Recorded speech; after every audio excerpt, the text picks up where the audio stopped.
तो हम लोग पिछले क्लास में दिल्ली सल्तनत वन देख रहे थे। दिल्ली सल्तनत वन में हमने बलवन तक देख लिया था, हमने बलवन तक पढ़ लिया था। और बलवन के आगे देखते हैं। 56 में बलवन 56 में बलवन मर गया। और उसके बाद इसका भी दो बेटा था। पहला बेटा था, ये दूसरा बेटा था। पहला बेटा बंगाल में लड़ने के बाद उधर ही रह गया, उधर उसको बीमारी हो गया और उसको लकवा मार के उधर ही मर गया वो। और फिर उसका दूसरा बेटा नशा वशा करता था, इसके कारण वो भी सक्षम नहीं था। और इस पहले बेटे का एक और बेटा था जो कि अभी मात्र 4 साल का था। और बलवन को अपना अंपायर भी बचा के रखना था, इसलिए बलवन ने अपने पोता को ही अंपायर का नया सक्सेसर बना दिया। अब ये 4 साल का था और ये खुद पर निर्भर नहीं था। इसको जो भी तुर्की सरदार कहते थे वही वो ये करता था और वही वहाँ का नया रूल बन जाता था। तो बलवन का पोता मात्र 4 साल का था जब इसको पूरा अंपायर का सक्सेसर बना दिया गया। और ये सिर्फ ये जो तुर्की सरदार थे वहां के, मतलब मान सकते जैसे कोई भी राजा तो उसके जो नोबल्स थे वो नोबल्स का ये बात मानता था और जो भी नोबल्स कहते थे वही वो बोलता था। और 1290 में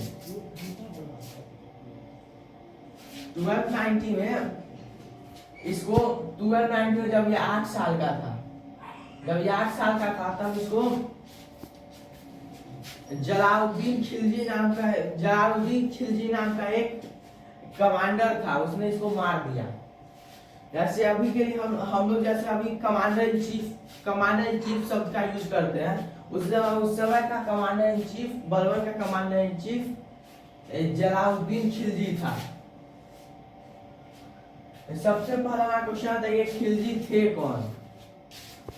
तो हमारा सबसे पहला क्वेश्चन आता है कि हु वर खिलजी, ये खिलजी कौन थे। तो जिस समय मोहम्मद गोरी ने इंडिया में हमला किया उस समय तुर्की में लगभग 64 कास्ट थे। जैसे हम लोग क्या चल रहा था ना, हम लोग क्या वर्ण सिस्टम चला, सबसे ऊपर ब्राह्मण, उसके बाद क्षत्रिय, उसके बाद वैश्य, फिर शूद्र। तो वैसे ही तुर्की में 64 कास्ट थे। और 64 कास्ट में जो सबसे नीचे के कास्ट में आते हैं उसी में एक कास्ट का नाम था खिलजी। और यही खिलजी मोहम्मद गोरी के साथ भारत में मोहम्मद गोरी आक्रमण करने आया, मगर ये आए थे जैसे वो सेना होगा, उनको भूख लगा तो खाना खाना और सफाई करने के लिए खिलजी को रखते थे। ये खिलजी मोहम्मद गोरी के साथ भारत आए और उसके बाद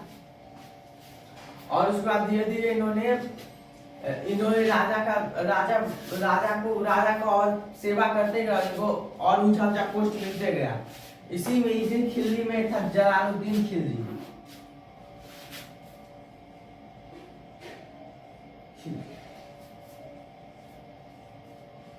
एक था जलालुद्दीन खिलजी जो कि बलवन ने इसको कमांडर इन चीफ बना दिया था। कमांडर इन चीफ बनने के बाद इसने काफी टेरिटरी को भी जीता। और ये था तो छोटे कास्ट का, इसी के कारण जो तुर्क सरदार अपर कास्ट के हुआ करते थे। जो तुर्क सरदार हमेशा इससे गुस्सा रहते थे, ये छोटे कास्ट का इंसान हम लोग का लीडर कैसे बन सकता है, क्योंकि वो सब तो छोटे छोटे सैनिक थे या फिर वहां पर के नोबल्स थे। मगर ये कमांडर इन चीफ, ये जब चाहता तो राजा से मिल सकता था, राजा के पास जाने के लिए इसको अनुमति की जरूरत नहीं पड़ती थी, बाकी सबको इसकी या फिर किसी और की अनुमति लेनी पड़ती थी। और जब 1286 में खिलजी बलवन मर गया तो बलवन का पोता राजा बन चुका था, दिल्ली सल्तनत का नया सुल्तान बन चुका था। और वो था तो मात्र 4 वर्ष का ही, इसी के कारण नोबल्स नोबल्स जो थे वो बोले उससे ऑर्डर दिलवाते हैं कि जलालुद्दीन खिलजी को राज्य से निकाल दिया जाए या फिर उसका पोस्ट घटा के वो कर दिया जाए। इसके कारण काफी गुस्सा था नोबल्स थे। इसी के कारण 1290 में इसने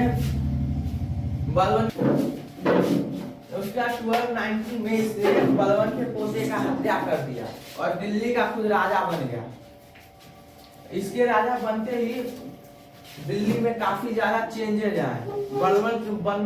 बलबन के कठोर नियमों का इसने बलबन के कठोर नियमों को इसने हटा के एक शांति का नियम लाया। और फिर इसका एज जब ये राजा बना तब इसका एज 70 साल था। तो जब 70 साल का था तो इसके पास एक्सपीरियंस काफी ज्यादा होगा। एक्सपीरियंस होगा तो हम सभी काम को धैर्य से लेगा। जैसे कि अभी हमारे देश का प्रधानमंत्री नरेंद्र मोदी है। वो अगर कोई डिसीजन ले रहे तो काफी सोच समझ के लेंगे। लेकिन अगर किसी यंग को अगर भारत का प्रधानमंत्री बना दिया जाए तो डिसीजन लेने में उतना सोचेगा नहीं। सीधा कोई मतलब जैसे पाकिस्तान में जाके परमाणु बम गिरवा देगा। लेकिन नरेंद्र मोदी पहले सोचे गिराने के बाद क्या हो सकता है, नहीं हो सकता है। इसी कारण जब 70 साल का था इसके पास एक्सपीरियंस काफी ज्यादा था कि कौन इसको मार सकता है, कौन नहीं मार सकता है। इसी के लिए इसने पहले तो इसने नियम लाया कि पहले जब बलवन था तब जो नॉन मुस्लिम थे उनको टैक्स ज्यादा देना पड़ता है। जैसे मुस्लिम अगर कोई 5% टैक्स दे रहे हैं तो हिंदू या फिर जो भी अदर धर्म थे उनको 10% टैक्स देना पड़ता था। तो इसने बोला ऐसा कुछ नहीं होगा, सबको इक्वल टैक्स देना होगा, सबको इक्वल टैक्स देना होगा। और इसने तो अपने नोबल्स में काफी हिंदुओं को भी रखा है।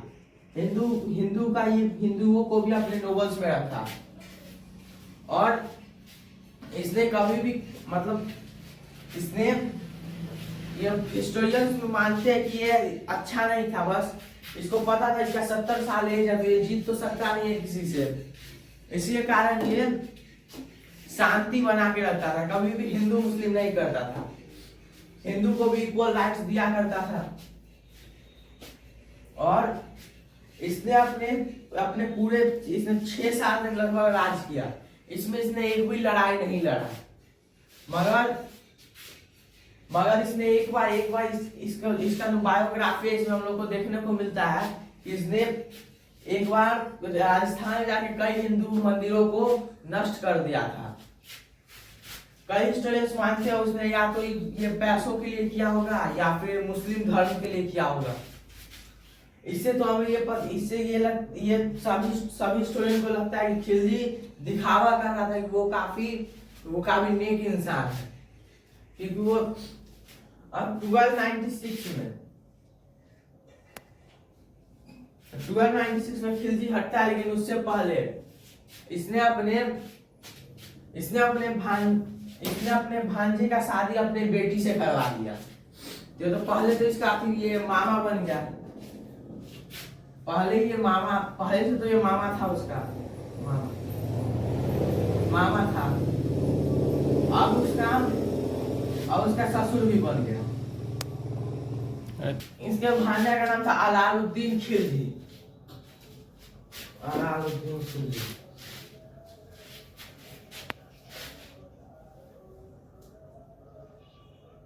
अलाउद्दीन खिलजी ये इसका भांजा था। इसने अपने बेटी का शादी इससे करवा दिया और उत्तर प्रदेश का प्रोविंस इसको दे दिया। जो प्रेजेंट उत्तर प्रदेश है उसका मतलब मनसबदार इसको बना दिया। और उसके बाद 1296 में इसने अपने ससुर या मामा का हत्या कर दिया। ये दिल्ली सल्तनत हम लोग आज तक देखते आए हैं कि पिता जो मतलब क्या कहते हैं अपने जैसे कोई इंसान उसका बेटा ही राजा बनेगा। लेकिन दिल्ली सल्तनत में लगभग टाइम देखा गया है कि हमेशा जो ससुर को अपना दामाद मार के और खुद राजा बन जाता दिल्ली का। कुतुबुद्दीन ऐबक ने भी यही किया, इल्तुतमिश ने भी यही किया, और इसने भी यही किया। जब ये दिल्ली सल्तनत की गद्दी पर बैठा था, इसकी एज लगभग 19-20 साल थी। इसके कारण इसने फिर से वो अपने पुराने कठोर नियम को लागू कर दिया। जैसे मुस्लिमों को कम टैक्स देना होगा, हिंदुओं को ज्यादा टैक्स देना होगा, और फिर उसने काफी ज्यादा लड़ाइयाँ भी लड़ी। इसलिए दिल्ली का पहला रूलर था। इसने साउथ में हमला किया और साउथ में कई सारी जगहों को जीता भी। और इसने एक और नया सिस्टम लाया था, मतलब ये सिस्टम तो था मंगोल्स का, लेकिन इसने अपने इलाके में लागू किया कि जैसे यहाँ पर का कोई टेरिटरी है, ये अगर जीत गया तो यहाँ पर जो भी औरत और बच्चे होंगे इसको उठा के महल में लाया जाएगा, और महल के बाद जो बच्चे महल में काम करने लायक होंगे उसको महल में काम करवाया जाएगा, और जो नहीं कर सकते उनको बाजार में बेच दिया जाएगा। और उसके बाद इसी के समय मंगोल इन्वेजन भी हुआ। जब मंगोल इन्वेजन हुआ तो ये जानता था कि मंगोल से ये जीत नहीं सकता था, इसलिए इसने मंगोल से दोस्ती कर ली। और आज भी अगर आप दिल्ली में जाएंगे तो आपको मिलेगा मंगोलपुरी नाम की एक जगह मिलेगी। वो जगह मंगोलों के नाम पर इसी ने रखा था, मंगोलपुरी। 1296 से 1316 तक ये रूल किया था, और इस बीच इसने काफी लैंड रिफॉर्म भी किए। दिल्ली के आसपास के जो एरिया थे उसमें इसने काफी यमुना से नहर बनवाए, और ये हमेशा उन्हीं से लड़ता था जो इससे पावरफुल नहीं थे। इससे जो पावरफुल थे उनसे ये दोस्ती कर लेता था, मतलब जो पावरफुल थे इससे ज्यादा पावरफुल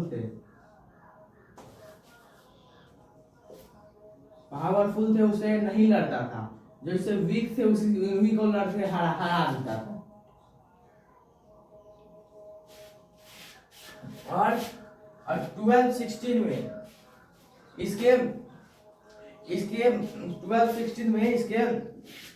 इसने जिनको भी हराया था उन्होंने अपने ग्रुप से एक मेंबर को भेजा जो आके इसका फेवरेट नोवेल बन गया। जैसे अकबर का बीरबल था वैसे इसका एक फेवरेट बन गया था। उसका नाम गुप्त रखा गया, वो कभी उसका नाम किसी बुक में हम लोग को नहीं मिला। और उसके बाद ये 1316 में उसको अलाउद्दीन खिलजी को मार देता है, और मारने के बाद जो भी सक्सेसर आए इनका एम्पायर 1320 में खत्म हो गया। इस बीच 4 साल में इसके लगभग 6 रूलर्स आए, वो मतलब सक्षम नहीं थे इसको, मतलब इस एम्पायर को रूल करने में सक्षम नहीं थे। और धीरे धीरे 1220 तक जाते तुगलक एम्पायर के जो फाउंडर थे उन्होंने इस एम्पायर को खत्म करके तुगलक एम्पायर शुरू कर दिया।